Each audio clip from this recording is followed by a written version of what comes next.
Hello, everyone, and welcome back to MUP Armada. I am not your regular co-host, Mark Z or Andrew. I am Wiki Dave, and with me, I bet you my co-host for this episode is going to be Mathis. How are you doing, Mathis? Fine for you. Fine. Fine. I'm tired. I'm very tired. It's very early in the morning for me.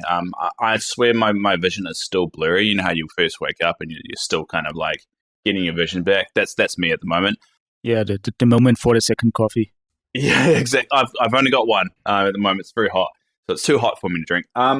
So instead of Mark Z, we've actually got a bit of a treat. We've actually got Mark Barber here. So we do have a Mark. We just got more of a writer than a podcast hoster.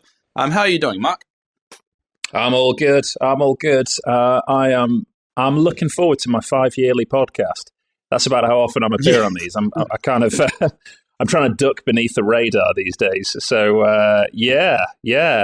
I'm actually in sunny England, which is a rarity. We normally say that as a joke, but it's clear blue skies. It's all lovely here. Oh, well, I mean, it's still dark over here, which is funny. I mean, it's a bit of a crime for you not to be on, because I did some math just last night. So out of the 13 books that are out, including the one that we'll be talking about today, which is Through Thick and Thin, you have written 46% of them. Oh, so it's a bit of a crime for you not to be on the podcast a lot more. And to be honest, you were one of the first people I did start talking to when I really started to get really involved with the Kings of War community, and you've always been really nice and receptive to me personally. So, you're an unsung hero in my opinion. It's very nice of you to say, but I think I'm very much, quantity over quality. I just churn it out without thinking, and to hell with the consequences to with the rest of the team. So yeah, I've painted a lot of people into corners, I think, but it was funny. No regrets. Yeah, I think it's in a very positive way. So for those that are unfamiliar, you wrote Steps to Deliverance, Pious, Heroes Falling. I always say fallen instead of falling, but Hero Falling, Faith Aligned, and Nature's Night. Now, I include Nature's Night in that just because you did have a part to play in that, and then we add into also Through Thick and Thin, which is a sequel to Pious. So, I mean, you may have written people into a corner, but you stay pretty consistent with writing those characters and actually expanding on a lot of the Dungeon Saga characters. You wouldn't expect that in Heroes Falling. If you're reading that, you'll see a lot of familiar names from the original Dungeon Saga coming up, which, to be honest, I loved. I love seeing that expansion on characters that you would think were just throwaway characters in one of the expansion packs. Yeah, that was genuinely good fun to do. We got to the end of Steps to Deliverance, and I know this is kind of going a bit off piste. It's not sort of Armada stuff, but hey, we're here. Yeah, So yeah, Steps to Deliverance. It was never supposed to be the first Winged Hussar novel. It was supposed to be the third. I had written in another franchise. I was a pretty new author. I'd done one novel, and I got offered the short stories. Edge of the Abyss came out. I wasn't a part of that, but I was kind of watching from the sidelines. Anyway, things cropped up, stuff changed, and I got asked, "Do you want to do the third Kings of War novel?" So I was like, "Yeah, cool, I'll do that." And then exactly the same as what happened with Gates of Antares and Infinity, I was supposed to be the third. Novels 1 and 2 were cancelled or delayed, and I ended up being the opening batsman. And it was like, geez, wasn't expecting that. So Steps to Deliverance was never supposed to lead the charge, but it did. And I wrote it kind of like the original Star Wars movie. I had ideas of where it could go, but in case it was a disaster, I deliberately wrote it so that it could just end there. And that was the plan. It's like, just rip off George Lucas's style. If this goes well, I could open it up. If it doesn't, that's fine. It's a standalone thing. And it got a lot of positive feedback, which was really really appreciate. So yeah, we peeled off into Faith Aligned and Hero Falling. Faith Aligned very much as just sort of logical follow-on, because it's about soldiers doing soldier stuff again. And Hero Falling is just how'd you describe it? A cliched 1980s, here's a load of adventurers in a tavern who go and try and steal money in old dungeons. Yeah, it's kind of like if a Dungeon Saga was written that wasn't actually published as a board game. The Heroes Fallen really does feel like a Dungeon Saga story, but not in a dungeon. There hasn't been a board game before, so you have a little bit more leeway there. Yeah, I kind of had this idea that it was going to be a Dungeon Saga thing. So I asked Mantic if I could use a couple of their characters. And aside from the big four that you now see in Dungeon Saga Origin, and who had models and rules in Kings of War, and I think they liked those characters. The rest of them were very much Z-listers. And I thought it would be kind of fun to take two of these Z-listers who are literally reskins. If you look at the artwork, they are like Olaf and Madriga, just with different colour hair and boots. It's the same artwork, just recoloured, with 3 paragraphs to say roughly here's who they are. And I was there thinking, is this something that someone in a rush has gone, geez, I got to get characters out, oh, that'll do? Or has someone somewhere in Mantic put heart and soul into these and they have just gone nowhere? So wouldn't it be fun to just take 2 of them and go, I'm going to give you an entire backstory, a life, goals, fears, a family, everything. And I'm just going to try and flesh you out and see how it goes. And that was kind of the 2 cover, the cover art for Hero Falling. That's those 2. Yeah, and I was going through recently, and you know this because I message you annoyingly on Facebook quite a lot. Just cataloging some of the family tree for. I believe the character's name is Thelsa. I can't really pronounce it. Thessala. Yeah. So she was like a bonus character in the original Dungeon Saga Kickstarter campaign. It was actually 3 of them. Not to correct you. There's actually 3. Dungeon Saga characters that you elaborate. It's Theresa, and then it is what's his name? Ragran, yeah. You also do mention Guraf, so Guraf, the dwarf. That's a reskin of Rohan. You mentioned them in the flashback, I believe, a couple of times, and then Theresa mentions him a few times. So you got about 3 in there of characters that didn't really have too much personality, and you've breathed some life into them. So that's really cool to see. And I kind of hope that happens with the Origin characters as well. There's a lot of Kickstarter ones that were introduced that we haven't really heard about and haven't really elaborated on yet. So I really hope that becomes a thing that writers run with it. The first stupid question here is, do you play the games before you write those things, or look into the games, or just pick out the names, read a little bit, and develop them further? That's a good question. It depends on the game. So when I wrote Steps to Deliverance, let alone Hero Falling, I was already playing a lot of Dungeon Saga. My son was about 5 or 6 at the time, and Dungeon Saga is like a really good starter game for younger kids who, you know, when they see like cool models and it all looks cool, but it's really complex and it can be really off-putting. Dungeon Saga is not. The original, and Origins, even more so, I guess, is slick, it's easy, it's a kid-friendly game. So we played a lot of that. Kings of War, when I wrote Steps to Deliverance, I had played half a dozen ambush games before ambush was a thing. So ambush scale games to try and get a feel for it, but I didn't know that nearly as well. And when I wrote Pious for Armada, I couldn't play Armada because it didn't exist. It was in playtesting, so I had access to all the playtesting that was going on, but it was still really in development. It was being tweaked and changed all the time to try and refine it and get it as slick as possible. So yeah, the only one all of them I play now a lot. So I'm comfortable with all 3 of those games now. But when I wrote this stuff, I'd say it was only really Dungeon Saga I was really, really sort of familiar with. Although that being said, through thick and thin, you know, by the time it came to writing that, I played a ton of Armada and I've got about, I don't know, half a dozen fleets in the loft.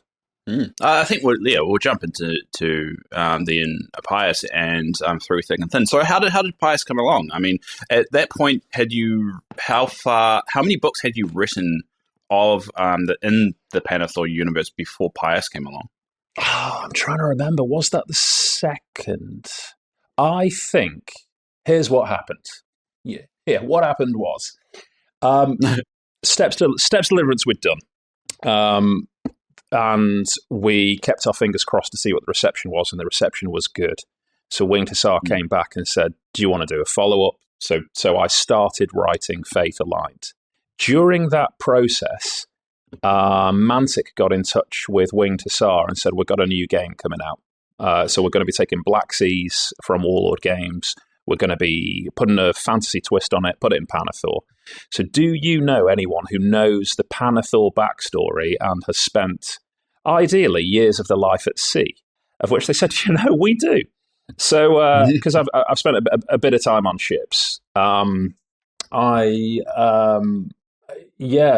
said, do you reckon you could do anything? But the timeline for Pious was tight, really tight.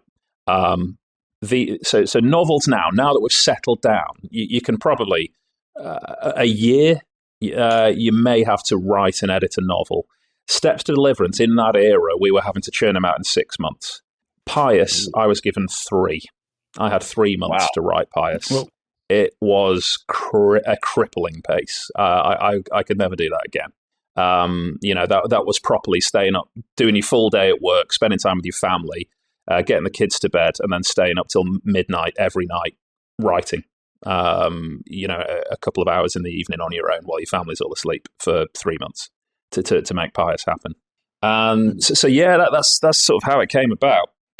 It doesn't read that way if it helps.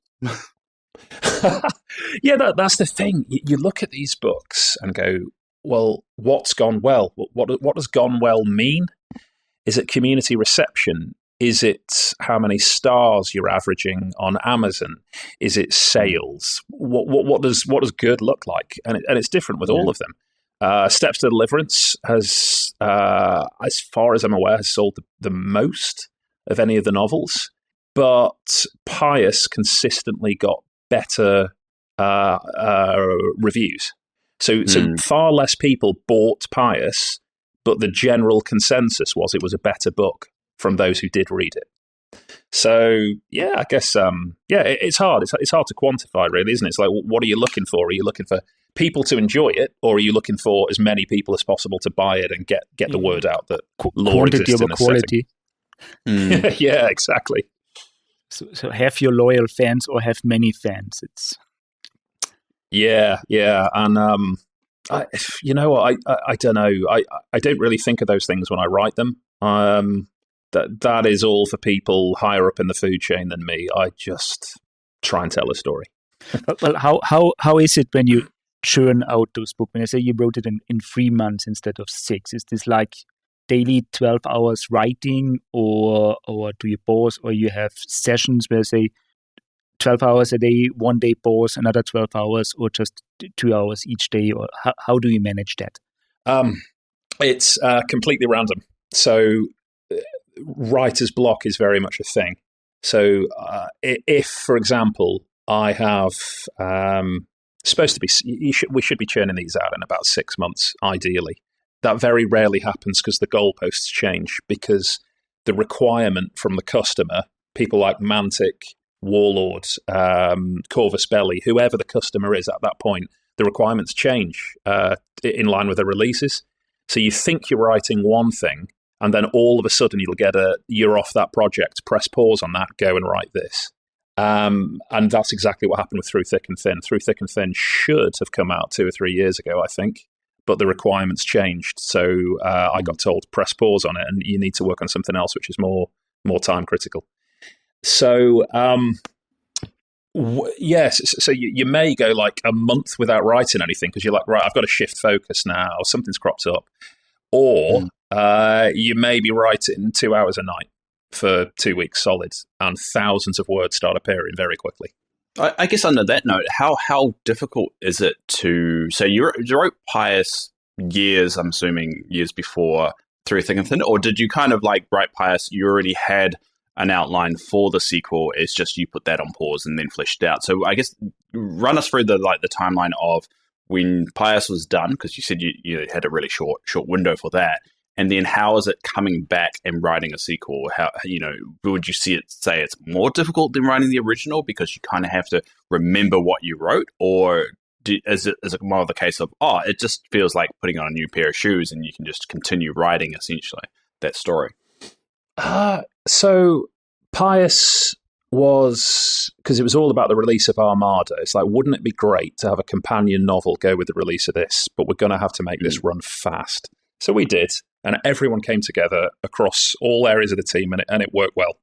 As I said, Pious, the sales were not up there with Steps to Deliverance. So my thoughts, going back to Winged Hussar, were people who read it liked it, but the demand for this is not high, I don't think. So I think we call it a day there. And I'll get back to the Kings of War stuff and some of the stuff I was doing with other franchises. But then we heard that someone within Mantic's command circle thought Pious was the best novel and wanted a sequel. So I'm like, okay, so... That must be great to hear, though. You hear like, even though it wasn't getting the funds, they loved it so much they wanted to put more money into it. And I think, if I was a creator, I would think that's a huge compliment. Yeah, it's really nice to hear. I mean, obviously, being really sort of mercenary about it, I was like, okay, did they like it enough to send me a box set or something? It's like, no, not that much. Jeez, get back in your box. So yeah, I had to think about it and said, look, I can do a sequel, but look, we've got to be realistic about this here, in that we're trying to build up the big picture, the team collaboration for all of supporting the whole Panathor line of different games. Is this the best use of my time? Because I'd love to do it, but is this where you want me working? And after a lot of thinking, the answer came back in these high-level meetings, which I'm not part of. Yes, go and make that book happen. So that was probably a couple of years after Pious, certainly at least a year. Because, it came back quite quickly. Someone high up wants a sequel, and I sort of fought it because of that, not because I didn't want to do it, not because I don't love the setting, but because I thought... it's like Spinal Tap, our audience isn't getting smaller, it's just getting more select. Pious had a smaller audience that was happier with it, but in the end I went, okay, cool, then that's fine. If this is the command direction, let's go with it. So I thought about Pious and like, what can we do differently? What can we do better? What now that I've played the game a ton, what could I do better? And two of the criticisms that came from reviews for Pious were, one, it's a bit too Napoleonic and not enough fantasy, which was valid. It's like, basically, this is the late 1700s, early 1800s Royal Navy doing counter-piracy ops in the Caribbean, except the pirates are orcs. That's it.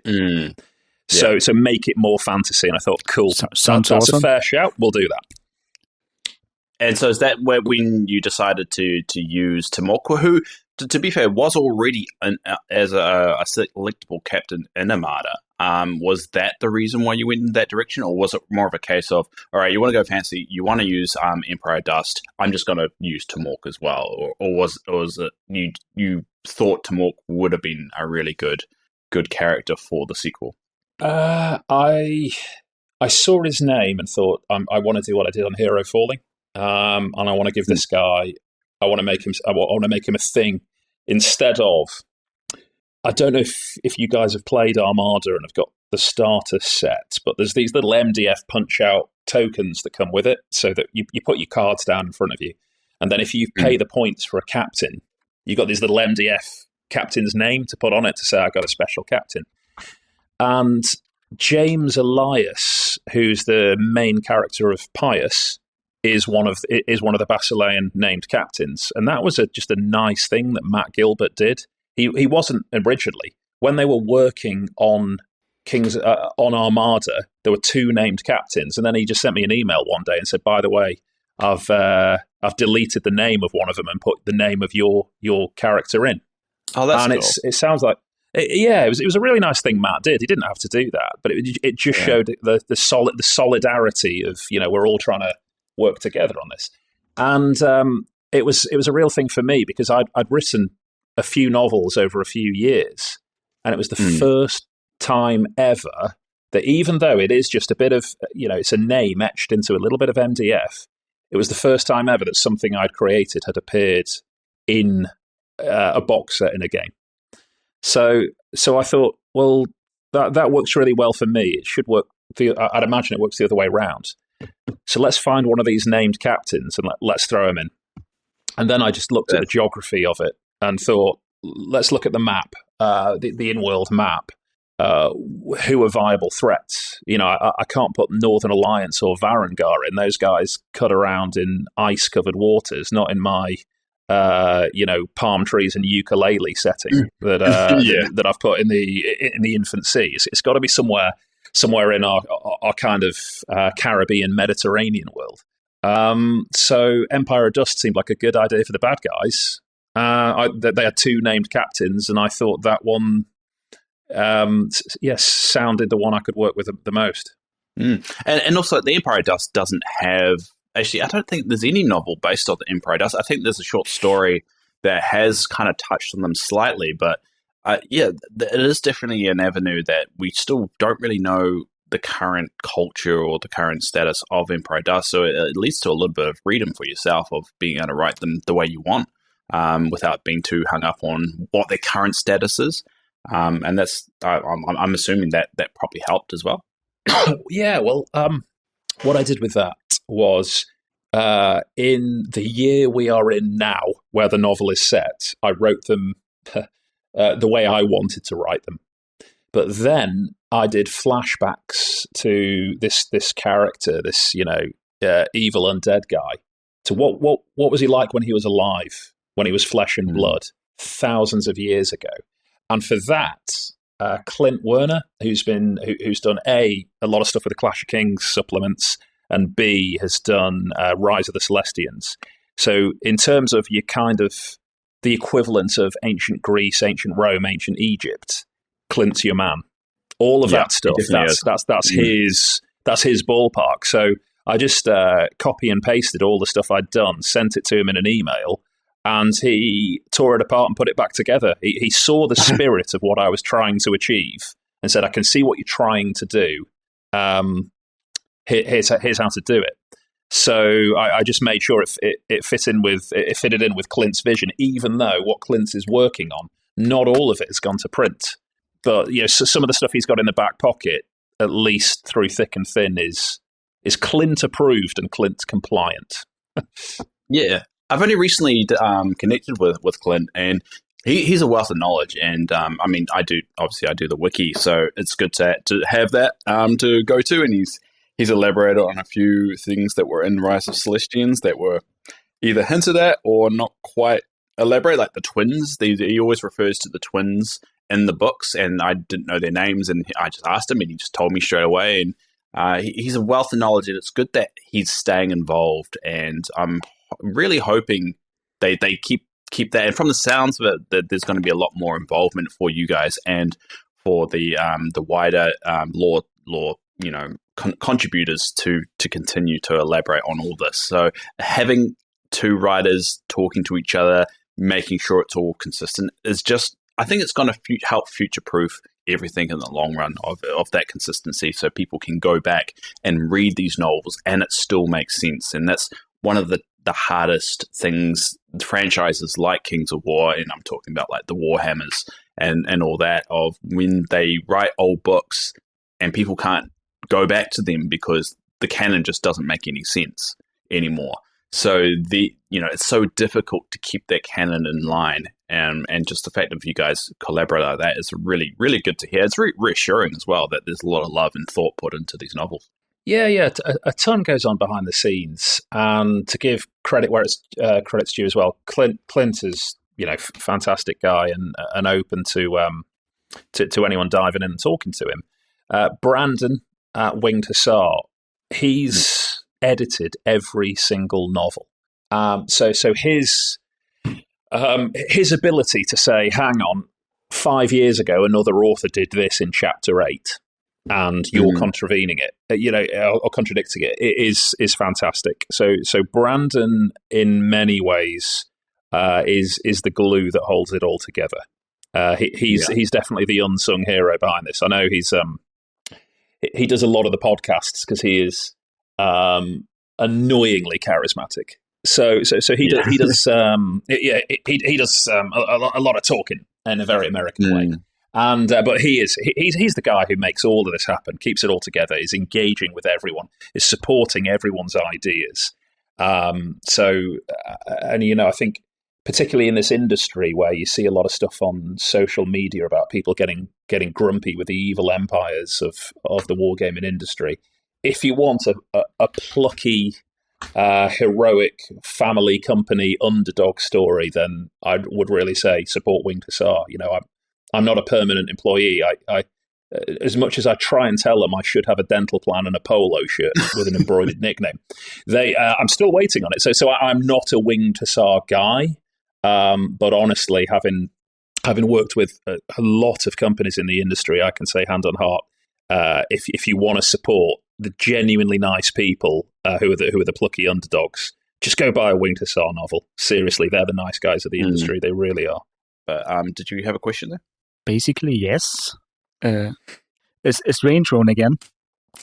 Like Mark, because you said you are experienced with ships, but you are on modern ships. How is it different on writing a fantasy Age of Sail stuff? It's like, is your knowledge in the way because of that, or does it help more? Is it a burden or a curse? It does not help with the big picture. Anyone who spent any time at sea, so you could be into dinghy sailing, yachting, anything. If you've spent time at sea, you can comment with some authority on the human elements, the sights and the smells. You can comment on the fact that when you get seasick, there are, exactly as I wrote in Pious, when we've got this Marine captain, this veteran of the Legion, who's a tough guy and he's a non-compromising guy, but goes straight out and is throwing up all over the place. The sort of experience I'd have is, okay, well, how do you help someone like that? You get them on the upper deck because you need to see a horizon. All of those feelings your body is going through, if it is dislocated from what your eyes see, it is 1,000 times worse. If you can see the horizon going up and down, instantly it's better. If you get the wind smashing in your face and you get fresh air, instantly it's better. The part of the ship which moves the least is midships, because of just how it's going to ride the swell. So all of that stuff helps. I think I can try and give it a touch of authenticity with talking about that. But in terms of like proper Age of Sail, all of the the kind of Aubrey Matan Hornblower, Ramage, all of that era I had to go and learn, what's a mizzen top and all this sort of stuff. So with Pious, the first 2 or 3 weeks were just almost like full-time research outside of my day job of just reading. Speaking to, fortunately, I had 2 friends of mine who were massively into sailing, one of whom has represented the UK in sailing. And I could ask all these questions. The other one was a sort of semi-amateur historian and sent me a load of books and said, basically, read these books inside out and you'll be fine at the level you need to write at. So, the human touch, it's helped. The actual, here's how a wooden-walled sailing frigate works. No, I did not have a clue.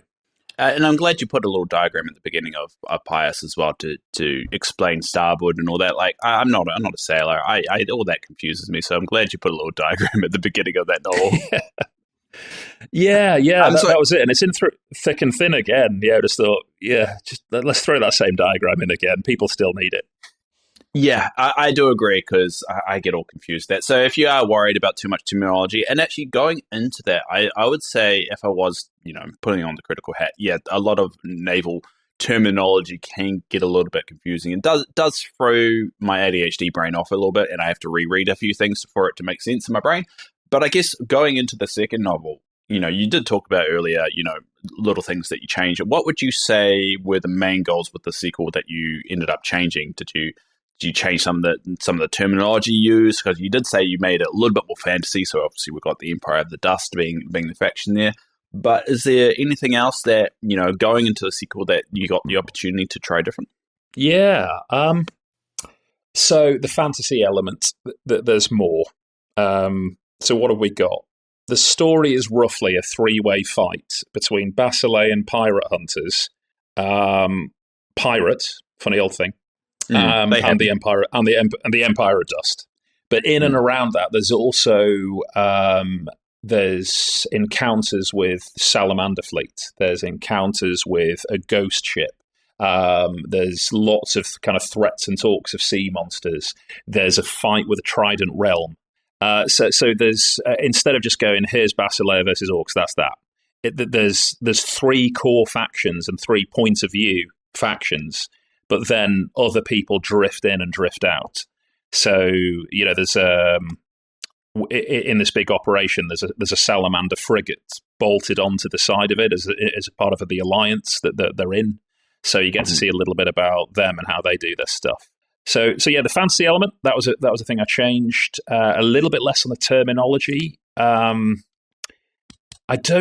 wouldn't change Pious, because if you don't have the terminology, like anyone who works in a vocation or a profession, if the speak is wrong, you lose the authenticity. I've done a fair bit in aviation, and if you start, the moment that you read an aviation novel, you can spot someone who's never flown an aircraft or even engaged with aircrew and spoken to them because of. I remember reading one recently, and it's like, okay, Spitfire's coming in, and then 100 feet puts the flaps down to land. It's like, so you're gonna alter the entire aerodynamic characteristics of a high performance aircraft 100 feet from the ground. There's a reason you do it downwind of the circuit at 1,000 feet to get the aircraft settled and ready. It's these little things that anyone with 20 hours on a Cessna doing a private pilot's license would know. And you've got to get those details, those basics right. And so that's why the language was there in Pious, because it's the basics. And if professionals who've spent their whole life at sea aren't talking that way, I think you lose the authenticity. But I've cut back on it a bit. Even with that, I've tried to sort of streamline it a bit. And I think another thing, that the final part of the answer to this is, I have tried to reflect the game more. One of the reviews I got said, really like the novel, however, and it was a fair criticism. The fair criticism was the orcs are the bad guys. In the game, the orc special rule is ramming. An orc ship never rams in the entire book, and that's their special rule. And that's that's a fair shout. So, that would have been a little bit of a guesswork of like someone grabbing onto that particular thing, and it makes sense in hindsight. But considering how you were writing it, though, I can see why it wasn't there. So, I mean, you can see both sides of it. It's a hard one. Yeah. It's so fortunately, orcs are in it briefly, right at the start, and ram someone. So I've that happens now in the sequel. Orcs ram someone. It's all good. Just ticking off that box early. Let's get that out. Yeah, absolutely. Yeah, it is. There you go. There's the green tick. We're good. Let's move on. But I've tried to very much make the story reflect elements of the game more. So Elias, we see at the end of Pious is the captain of the frigate, and that's what the book is about. Him, kind of in his first few months. This is like 2 months later, 3 months later, and he's still getting to grips with the fact that there's a world of difference between being a middle manager who can be, popular with the guys on the lower deck, and being solely responsible for everything that happens on that ship. It's a lot harder to be the nice guy, the approachable guy, because you've got to get things done. It all rests with you, and it's about him struggling. It's a real cliche in any sort of pseudo-military setting, the pressures of command, but that's what it's about. Not in a heavy way. It's still it is a very light-hearted book for the most part. It's hopefully it doesn't take itself seriously, but so yeah. But when Matt Gilbert put his name on this captain and said, "Here he is, great. What does he do?" Well, he's got this special rule, and I looked at it, and it's like, okay. So it's great that we've got a named character in a game, but that special rule does not reflect the novel in any way. So I had to. I have twisted his character development so that it aligns with his special rule in the game. That's cool. Things like that. I like things like that. I'm Brandon Rossbond of Winged Hussar Publishing. So much universe, so little time. I like that little subtle thing because I mean, fans. Well, I mean, it's not. It's probably not going to be obviously branded as an Armada novel, as in terms of the cover art. But I definitely do see Pious and through thick and thin as Armada novels, and I think this is the first Armada content we've had for a while. And it's. I mean, I'm going to be forehand. Just for clarity, I have read some of the book because we do get advanced copy when we do these reviews, and it does definitely feel a lot more of Armada than the previous one. And I think you do point out two key aspects of that, of those factions of the Trident Realm and the Salamanders being in there, because they came with they went the original 4 factions, if memory serves me right. I think it was orcs, elves, dwarfs, and humans. Basilean. Yeah. Those were the original 4, and then the Trident Realm and the Salamanders, they came with the supplements, and they were introduced later in the game. So it really does feel like right now this novel is a good reflection of the factions that are actually in the game, and it's really good to see more Salamander content, because we don't really get a lot of that. You actually are probably the one author who has touched on Salamander culture, you could say, the most, and especially with Hero Fallen. And that's why I wanted to mention it earlier. If you do like Salamanders, make sure you read this book, but you also read Heroes Fallen, because I think it does incorporate it. But it's a good reflection, and I think that's what people like with a game that maybe not be getting model releases. Though, to be fair, we did get some Armada releases last year with the Forces of the Abyss, which was cool to see, is that the Vault is going well, that we got an entirely new faction. But yeah, it's just good to see the health. This helps the health of a game, of just keeping people talking about it. Yeah, and Salamanders are an interesting faction to do, because last year it was announced that we've got a lore committee now, which I'm involved with the periphery of. And yes, so there hasn't been a move to neatly divvy up every faction and say this faction belongs to this person, this faction belongs to this person. It's more collegiate than that. But there's certainly people who take primacy more. And I've blinked. So me having a bit more to do with Basileia was going to make sense, although there's certainly people within the organisation who will do a lot more than me for that faction. But I've kind of blinked and looked up and realised I'm doing a lot of Salamander stuff these days. So that there is stuff I know on one of your previous episodes, having waterboarded Brandon into nearly talking, which you guys were close. I can tell when he's crumbling. I can tell you nearly broke him. Just a little bit more pressure next time. And take a bit. We do, before we actually start recording those, we do talk to him a little bit before. So we had been squeezing him before that. So you just saw the recorded bit. There was a lot of off recording squeezing to going on as well. But we didn't get a lot of it, because I think Salamanders is just one of those factions, is that they are in the category of good if we look at alignment, right? But there hasn't really been an elaboration on why they're deemed as good. Yeah, their personalities, say in Ascent of the Goblin King, is another example of some Salamander stuff, of showing that they're prideful and they want to take out the bad guy, maybe to a point that it's detrimental on their own health. But there isn't really a lot of elaboration about where they stand in the world, other than the fact that they're out there, they're sailing the seas, they tend to be anti-pirate. That seems to be a consistent thing. So it's always good to start to get these little tidbits and to have some thought put into it. There's more coming, particularly with Salamanders. I've been scribbling away with various things. So, it's NDA stuff. There's only so much you can say, and you got to bear in mind there's there's a tiered system of what people know. And for me, I'm very, very, very much bottom rung. So I don't know much. I really don't.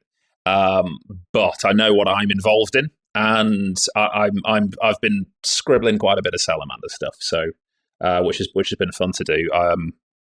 The novel I'm working on at the moment, Last Light, has got some. Let me shortly jump in here. The question that is always on my mind about the good and bad alignment is the definition of good and what we are going for. Like, because Ronnie Renton always mentions in interviews, he never says neutral. He says nature is the third alignment. That we have good, evil, and nature, and not neutral, which gives everything a little bit of different take on it. And so it's alignment be seen like in my head canon. It's not about good in a classic D&D manner, but it's like following the shining ones, following the wicked ones, or being with nature. Yeah, that's a good point. That's a good way of looking at it. It causes no end of debate. Within the author circles, within the law committee, people have different views. I have my view, but it doesn't mean it's any more valid than anyone else's. But for me, you've got the good and evil in this setting, I think very much do relate to the D&D.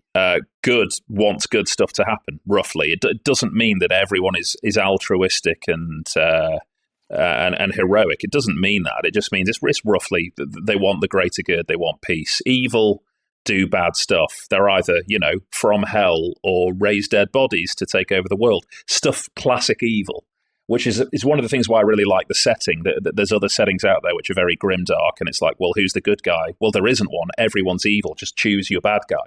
This, I really think there are good guys. However, that doesn't mean it's a good versus evil setting, because you would just take, okay, in the rule book, pick two good factions, Basileia and the Dwarfs.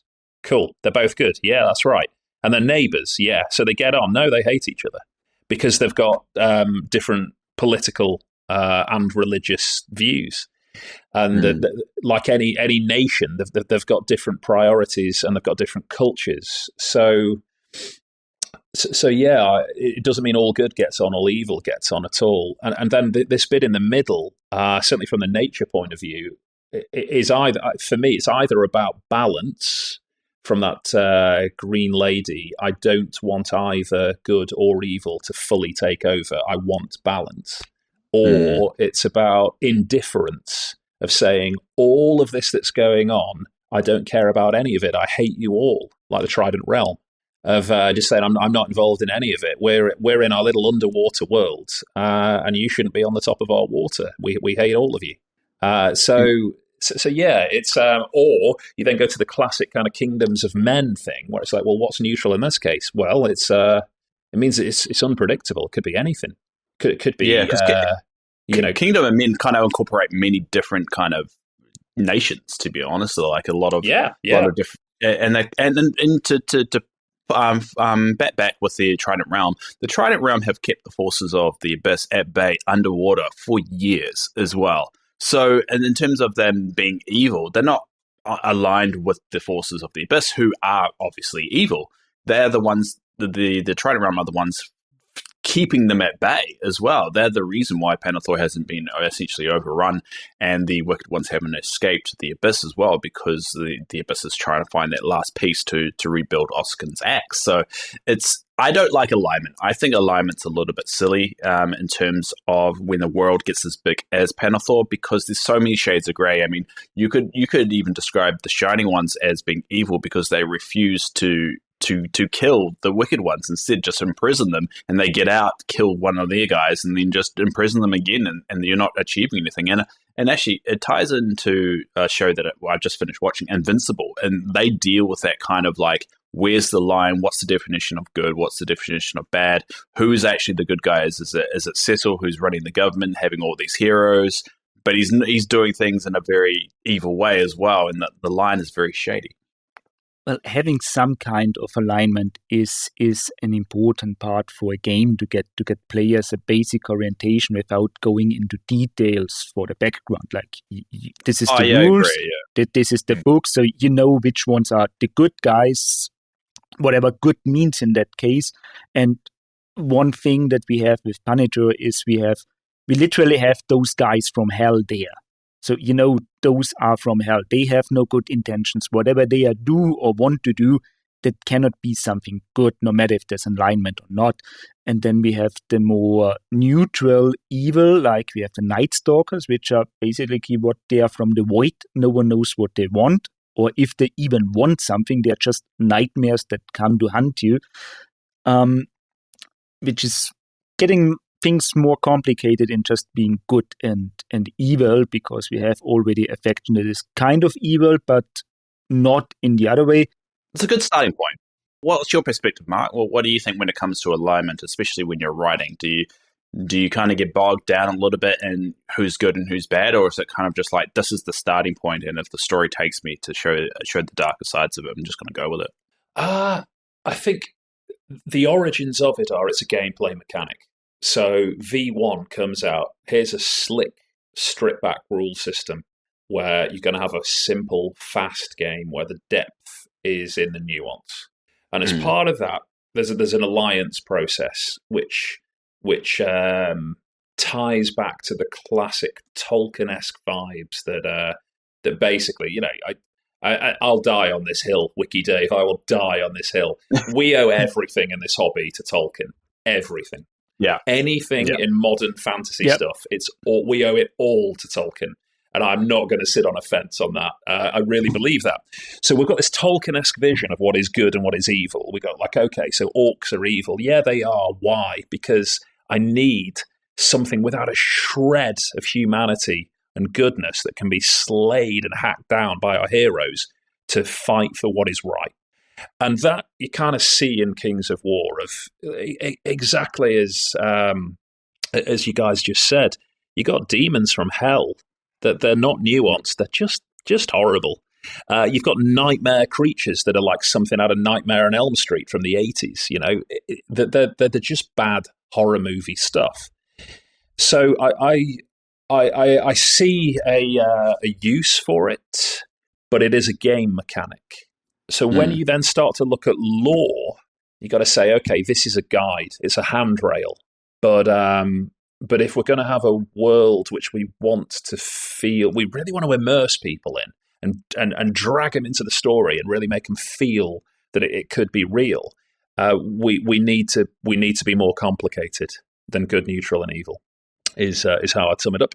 Yeah, and for the record, because Mark kind of implied that I didn't agree with him, I do agree with the Tolkien thing. I never disagreed. I've never mentioned I disagree. I live in New Zealand. If I was anti-Lord of the Rings, I'd be in trouble. So, and I've also got a poster of the map of The Hobbit behind me.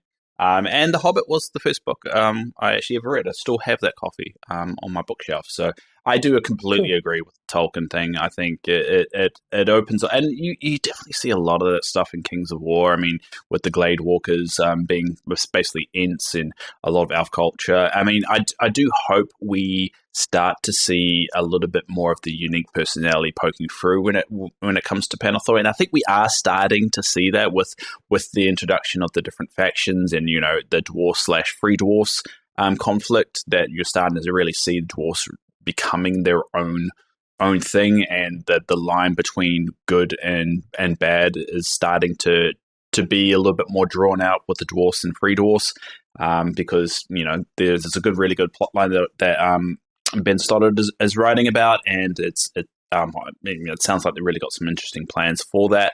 So yeah, alignment is so difficult. I mean, from storytelling, you don't want to be too locked in, and I from whether that game mechanic stays around in terms of the alignment, I'm not entirely sure when it comes to. I mean, even people are questioning in 4th edition whether that's going to exist. I mean, I thought halflings would be on the side of a good alignment, but they're technically neutral. So it's, you know, they're on the same. Yeah, because they're with nature. They're with nature. I don't know how, but I mean, I guess everyone likes nature, though. I mean, come on, free dwarfs are a lot more into nature than the halflings. So I mean, it's going to be interesting to see how much of that is going to be a mechanic going forward, because everyone has their own views on it. Having Tolkien as an example here is like, we know elves are the good ones and orcs are the bad ones. Or he was never really happy with orcs being evil, because he always thought that the single individual is not evil by default. Or nobody can be evil by default. There need to be something that makes them evil. When you read the Silmarillion, you have the evil elves. I mean, literally evil elves. There's no denying in what they have done there to in the story that they cannot be the good guys anymore. And to be honest, Elrond could have solved Lord of the Rings by just throwing that guy into the Ring of Fire instead of him turning around and keeping the ring. I'm just saying, Elrond kind of caused the whole problem. He couldn't. He could have just grabbed it and thrown him in. I'm just saying. I mean, if you're going into the detail here now, I'm convinced it's like that. By the time that thing happened, the ring still had so much power that even Elrond wouldn't have been able to overcome it and throw it away. It's okay. Well, then the eagle should have just flown Frodo to Mordor and thrown him in. All right, was the eagle's eagle. Anyway, that's a movie problem, not a book problem. Yeah, it's a book problem. Yeah. But yeah, I mean, it's often a debate, and it'll be interesting to see, what's going to happen in the future, and alignment's always a tricky one. So just going back to Through Thick and Thin now. So I guess I've snuck a little bit ahead and read a bit of the ending of this book to get a good feel of the direction you're going. Are you expecting to write more about this? Because it does kind of hint at something at the end. I'm trying to be very vague without spoiling it. Okay. So you can be as vague or as spoiler as you want. This is your book. Nah. I'm halfway through writing a book at the moment, which the cover art is done. So we're in the very early days of kind of doing advertising and saying, look, here's another book that's coming. And it's called Last Light. And it brings the characters of Steps to Deliverance who have survived Steps to Deliverance, Hero Falling, and Faith Aligned. It brings them all back again. In a very Blues Brothers way, the band are all back together. So all of those people who've split off and gone their own ways, they end up in the same place at the same time so they can bicker and argue again. And I'm halfway through writing that. And the survivors of Through Thick and Thin are all in it as well. So, but it's not like I didn't want to do a really cheesy, wouldn't it be wonderful if all of the cast of Steps to Deliverance met all of the cast? No, I haven't done that. One person from the Steps to Deliverance saga meets one person from Pious and Through Thick and Thin for a protracted time. One person ends up as a passenger on one of those ships and gets to know that crew a bit. And goes in a boarding action with them, and then it moves on, and so it's more cameo. So yeah, it's longer than that. So a guest appearance. Would you say it's less than a cameo, but more of a guest appearance? Yeah. So I'd say the survivors of Through Thick and Thin appear again. So you go, okay, so. Because how does it truly end for them? What's steady state? And you kind of find out. You get a snapshot of what's their day-to-day life like afterwards, and there it is. And I think whether we'll see him again after that, I don't know.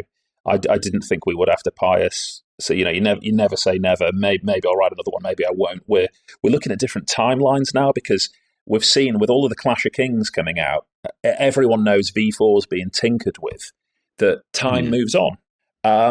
So we have these conversations of, okay, so we've spent years writing within this fictitious chronological time frame, but we're moving on now. Well, do we go back? Do we say, okay, we're not keeping up with the game's advancement and timeline, we're going to stay here? Do we do a bit of both? And I think the world's our oyster. So, especially, you compare Nature's Night to Steps to Deliverance. Nature's Night came out, 2 or 3 years after it? And yeah, I think when it all came back, it's like, yeah, it's set 10 years before it. No, I didn't know that. And I wrote a quarter of it. So, I did. It was revealed to me during the writing process. And I was like, oh, in that case, I got to change some stuff. It was fine, but we've already covered a big time frame. So is this the end of the characters of the crew of Pious? I don't know. But if it is, I think it's a pretty good ending. And humans only last for so long. So, I mean, to elaborate what you said there, I think Nature's Night takes place. You could, if you want to say additions, so it takes place after really the Edge of the Abyss, which is a supplement that came with second edition. And I would say these stories that you're writing takes place really in that third edition pocket. And I think Claws on the Plain, which is going to come out later this year as well, that actually takes place technically in second edition because it takes place right after the Edge of the Abyss War finishes. So there, and if we want to go back even more crazier, we've got the Fall of the Celestians later as well. That Clint is doing, and that's thousands of years before. I mean, Mantic's not that great of showing where the timeline is at the moment, and I do the wiki and I try my best to map the timeline, and the best I've got right now is 3,868, and that date was the last date that I can seem to find, and that was Clash of Kings 2022. That's when the Riftwatch orcs invaded the Roidenar, and that's when the Storm in the Shires box set kind of essentially takes place. But this book takes place 3 years before that.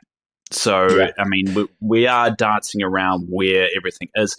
I don't know where they're going to land with 4th edition, with the stories they want to tell. I do know, some factions aren't going to be in 4th edition, and whether there's going to be a lore explanation for that, we obviously need a lot of time to pass for those events to actually play out. So, I mean, I think eventually, I do hope anyway that the Pandalthor community kind of will evolve, and then we start to say start to slot things in. Say this story takes place during this age, and we call it something. So I think we're still in that kind of feeling out period of how we describe and how we tell these stories, and I think that's what's a little bit exciting, if that makes sense. Yeah, I think we're all going for different things when we write as well. In terms of the gravity of what we write, and going back to the alignment and the views on it. So you can pick any two authors. One author may want to write really low-key stuff about a normal person in a normal village in a country somewhere, just doing stuff where you get a glimpse of what terrors from the void. What does that do to a normal villager? And you might get a story like that. And then on the other side, you may get someone who says, and these, I'm lucky enough to see a lot of the submissions that come to Winged Hussar to say, what do you think of this? And one of the things that gets shut down quite quickly is, I'm a first-time author. I've never been published. Here's a character I've made who is going to kill a faction leader and take over that faction and take over the universe. And you're like, no, you can't. No. So now, if you want to play in Mantic Sandpit, have some respect for where they want to go, not where you want to go. So, but there is still scope for big stuff to happen. There is still scope for that. So there's a spectrum, for authors to operate. Some people want to do small scale, some people want to do large scale. And likewise, there's also the tone which comes into alignment. I know, and I think anyone who's read a load of these novels will know, it's not an opinion, it stands out. My novels tend to stand out because certainly in this franchise, in other franchises it's different. In this franchise, I don't really do the dark stuff much. Some people really like to push the edgy, dark, violent, cruel themes and drag out the worst in humanity. Whereas, and there is an audience for that, without a shadow of a doubt. There's an audience for that. There's a place for that. There's a time for that. But I don't enjoy that, so I don't do it. There's still, you got to have bad guys do bad stuff. Otherwise, you don't need good guys to do heroic stuff. But I prefer to write about the kind of hero bright, lighter themes with some hope and some goodness. And basically, again, going back to the Tolkien stuff of is Aragorn a believable character? No, not remotely. Not to me. He's an ideal. But is he a good character? Yeah, he's absolutely fantastic. He's a fantastic character. And that's the sort of person I personally want to read about and write about.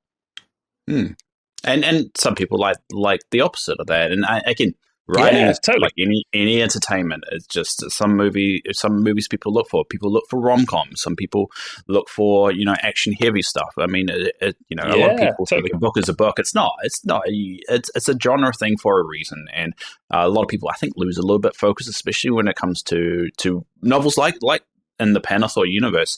Yes, you've got the overall setting. The novels in the Panathor universe isn't a genre. It's just saying these stories take place in this world. It doesn't necessarily mean everything is going to be like that. Like, this is a more Navy and focused story. But I mean, if you take Broken Alliance, that's definitely a war story, a big epic war story. And then you jump tack over to Nature's Night, and that's definitely a more of a different kind of story of just a couple of people in a forest, really, trying to battle the forces of evil. So it's a lot more smaller scale. Yeah, I mean, the novels are still linked to the game. So the genre is gaming immersion in that kind. It's like you want to read the book and then play the game, or you played the game and want to know more about it, you read the book. It can be both, but also I've never played Kings of War. I've never played Armada. And I know it's terrible to me to do a Kings of War and Armada podcast and never actually play the game. But I love the lore. I love the story. I love the universe. You know more about the lore than everyone else here. Exactly. Everyone gets their own out of it. You've just told me I've written 46% of the novels. I will still come to Wiki Dave and go, I need to write about something here. Can you tell me how this works in Panathor? Because, you're kind of a central node of all this stuff with how much you do know about it. And I do use the wiki when you can't remember all this stuff, when you're working in multiple franchises and multiple timelines. And the stuff I can't remember. And when I was writing through thick and thin, I was looking at all the Pious stuff on the wiki to remind me, what the hell did I write again? Because it's all there in bite-sized chunks. So it's definitely useful. All right, so the last question I have for you, Mark, before we wrap up, because it's been a really good chat, it's been really great, is I guess now that you've written for other franchises, I think Affinity is one of your better, your not better ones, I would say one of your more successful ones, and you seem to be getting a lot of love on that side. So what's the biggest difference when you write for other franchises compared to Kings of War or Panathor? In terms of what's different about Kings of War compared to other franchises, I would say the tone. The tone? So, okay. Yeah, in terms of how we approach this whole thing as a group of authors, and I've already kind of spoken about this, and this is, it's a good thing. There's 1,000 different types of audience out there, so there should be 1,000 different types of author. You don't all want to be approaching everything in the same way, otherwise it ends up really sterile and dull. But within this group, I think I'm at the lighter end, and that's because I've kind of taken the cue from Mantic, where I remember some stuff coming out and being spoken about a while back, like in the early days, and someone pretty high up in Mantic said words to the effect of, when we're all writing this stuff, my adolescent daughter should be able to read it. And I was like, that stuck with me. That's like, okay, I got a bit of swearing and a bit of violence in mind, but ultimately, we don't want it to be crazy. You don't want it to be the Red Wedding, or, of like really messed up stuff. So fine. Then, and it seems to have gone in a different path since then. We've seen a lot of books of, trolls caving women's skulls in with clubs and stuff. And it's like, okay, so it's clearly got darker, but that doesn't mean I have to get darker, and I'm not going to. Whereas if I then jump across to Infinity, I'm at completely the other end of the spectrum, which is you're in a franchise where the source books, the lore books from the company are dropping the C-bomb. in text, it is full blown. There is no censor on the language whatsoever. So I kind of went weapons free on the darker themes. And as a result, I'm just like, I'm at the other end of the spectrum. I've got authors who are doing all the light-hearted stuff, whereas I'm doing the dark stuff. So for me, it's about the tone, I think is the biggest difference. Kings of War for me, it isn't grimdark. It's Tolkien-esque. What does Tolkien-esque mean? Tolkien-esque means that Samwise is the hero of the whole story. The gardener is the guy with no training in how to fight a war, with no natural ability, with no riches and empire. Just some dude who does the gardening for a guy ends up being the biggest hero of the whole story, and it's about friendship, and it's about good overcoming no matter what.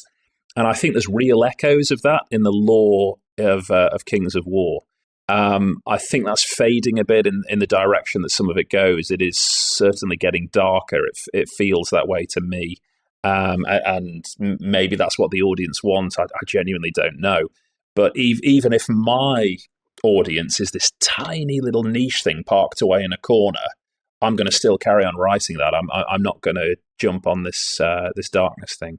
I'm just going to carry on writing stories about, as Brandon once described it. I won't put the swearing in. He hardly ever swears.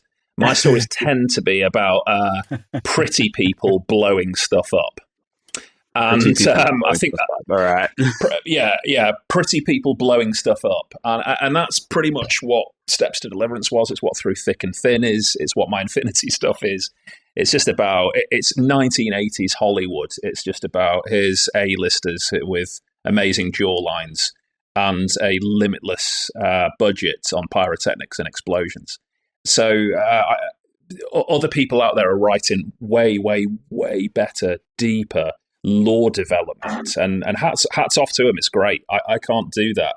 I just write light-hearted stuff about pretty people blowing stuff up and then bickering with each other and arguing constantly, because I like people having character flaws. And I hope it works well in the Kings of War setting, because to me there's a lot of light-heartedness in the setting, and there's a lot of good and Tolkien-esque vibes are good in the setting. That's what, to me, makes it stand out. Well, based on the art, they all look pretty. So, I mean, at least you got that. Like, you never see an ugly soldier in the Kings of War art. They're all muscular. They're all like grizzled. They're all well tidy. So, I think you're at least on track with that aspect of it. Yeah, that's it. And I do love the artwork. I think I don't know who Mantic, because we get this artwork sent to us. So it's not like the early days. Most of the stuff in the industry, and this is across the board, all of the companies I've worked with, you write a book and they will either say, oh, by the way, this is your front cover. So everything I did a lot of writing rules for Bolt Action for Warlord Games. And I just got told, here's the front cover for your book. Oh, cool, thanks. And here's the free model that comes with it. This is who we've chosen. Oh, okay. And you get no say in that. And then you get to the novels, and it's like, okay, you're writing about this. Here's a selection of 10 pieces of existing artwork. Pick one. Okay, so you got a bit more freedom. And then we get to where we are now, which is where it's, okay, send us the artist reference notes and say exactly what you want. Okay, here's the proof. Is this right? And you get to start tweaking things. So Last Light and Through Thick and Thin are the two only novels I've written where I've had a lot of input into the cover art, which has been really good fun. Whereas Faith Aligned I did, but I didn't realise back then that digital art was a thing. So when it appeared and they said, is this right? I was like, not really. It's not really right. But some poor dude has painted this, so I'll just say yeah. Because I didn't realise, no, he hasn't painted it. It's digitally done, and any changes you want, he can do in 5 minutes. Whereas I just thought, no, that's great, it's great. So I just went with it. Whereas Through Thick and Thin and Faith Aligned, when it came back, like Faith Aligned, Orion. No, you mean Last Light as a character. Sorry, I do. Last Light, I do, yeah. Yeah. When Orion first came back on the cover of Last Light, he had like a receding mullet and looked like he played guitar for Def Leppard in the 90s. it was like, that's not him. That's not him. The rest of it was amazing, but we had to say, no, can you make him look a bit more, I don't know, Paladin-like. Yeah, Paladin-like, a little bit more Paladin-like, a little bit less new wave of British heavy metal, and it was. So yeah, it's the artwork. I absolutely love it, but I never deal with these people directly. It's always through Mantic, and I don't know their names. I don't get to say to them thank you because you've done such an amazing job of fleshing out and putting amazing visuals to an idea that was in my head 8 years ago. So yeah, the artists, they're just fantastic. I think they're great. Yeah, and Mantic, if you listen to this, just make sure you pass on thanks from Mark, because that was a really good compliment, and I hope they do hear that. And yeah, that's very sweet. And yeah, I think that's also showing also the evolution that these novels are doing. I mean, I do know initially Mantic were a bit about the novels, but now more people are reading them, more people are getting invested, and obviously they're now putting some money towards investing into that artwork as well. It's just good to see that evolution of the lore becoming so important, because throughout these franchises, the reason why people stick with them, and you can see this in 40K, you can see this in a lot of other fantasy genres, is that lore, is that deep lore, and that's how they stay connected to the game and stay playing for ages, is because of that lore.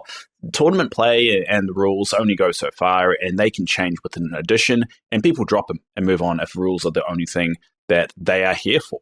But when there's a lore aspect, sometimes people, even though they may disagree with the current state of the game, they're still invested in the world. Like myself, if they change the rules tomorrow for 4th edition, that's not really a huge aspect to why I do it. But if they change the lore quite significantly and did something very wild, kind of let's talk about Warhammer Fantasy Battles versus and Age of Sigmar, that kind of huge shift there, it doesn't feel right, and it's not really what I was looking for. You know, everyone has their own way of investing in this, and it's good to see that art kind of being reflective of the positive direction that we're going right now.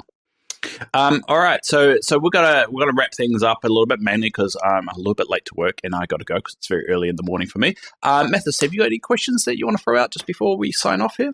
No, Ned, you're in a hurry, so we make this in another day, and we can wrap it up. Well, yeah, we're going to have Mark on again, hopefully, if you're up for Last Light and for anything that does come up. And as Mark has said, Last Light is. Do you know when is it coming out this year, or do you know? Well, I don't know. Long story short, you got to get to work. I don't know.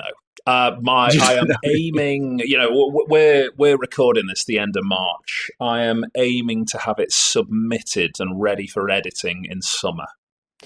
Okay. What happens from there, I don't know, because Pious was edited and at the printers within 2 weeks because it was top priority. That's how quickly these things can turn around. My record for submitting and seeing something go to print is just under 4 years. So you don't know anything between 2 weeks and 4 years. Okay, it's good to have a good time frame. But if you are, or when you are listening to this, we are releasing this on Adepticon week. So the reason why we're doing this to begin with is because Through Thick and Thin is available as a hard copy there, and I believe Brandon is going to be there as well. So if you want to reach out to Brandon and have a good chat with him, he's also a really good conversationalist. He loves talking about books. If you listen to any other podcasts, and make sure you go pick up a physical copy of this book, because obviously, sadly, because of the way capitalism works, the more you buy of something, the more likely you're going to get something in the future that is similar. So if you do like this book, you like Armada stuff, show your love towards it. And as we've discussed, the Through Thick and Thin is a lot more Armada-esque. So even if you've read Pious and you're like, what's the next step? Read this, because I feel like it's going to tie in a lot of things that we now know about Armada. And I have, okay, to be fair, even though I got an advanced copy, I haven't read the whole thing, but I'm definitely enjoying it a lot more than Pious, and hopefully you take that as more as a compliment than anything else there, Mark. It's a really, really great novel, and I'm really enjoying it. I can't wait to log it on the wiki. I just have to hold off until, it's been out there long enough before I start doing that. And lastly, and all this artwork that we talked about is also on the wiki, so that's kingsofwarwiki.com. And I guess, Mark, I'll throw it to you. Is there anywhere you would suggest people go to look up some of your stuff or to get in touch with you? I'm going to check out an advert for someone else instead of me. So don't look me up. Don't worry about me. Look up Brandon. We've already said, Brandon's kind of the unsung hero here. The Wing to Sar, genuinely nice bunch of people. Brandon slaves away doing all of this stuff to try and support the community. But what's kind of a lesser-known fact is he does a tiny bit of writing himself. He doesn't do much franchise stuff. He's got his own setting he does. And look, if you go see him at AdeptCon or just get online, look up a book called Rebirth of Courage, which is his own setting. If you like the old-school Final Fantasy kind of diesel punk vibes / old-school fantasy of just teenagers with spiky hair and oversized two-handed swords slaying evil and doing cool stuff, support Brandon. They are the nice guys of the industry. It's a cool story, so give it a go. There you go. And all the links will be down in the description of this podcast and on the YouTubes as well. So to check them out, and that's a really good plug. I can't really say anything better. So I guess we'll do a bit of we'll sign off here. So thanks everyone for listening. Thanks Mark for coming along and us finally having a really good chat. Even though we've talked on Facebook for a very long time, this is really good to actually have a good chat for a very long time. And I hope everyone out there enjoyed it. And thanks Mathis for tagging in with this chat as well. Thanks all for listening. Thanks very much. Goodbye everyone.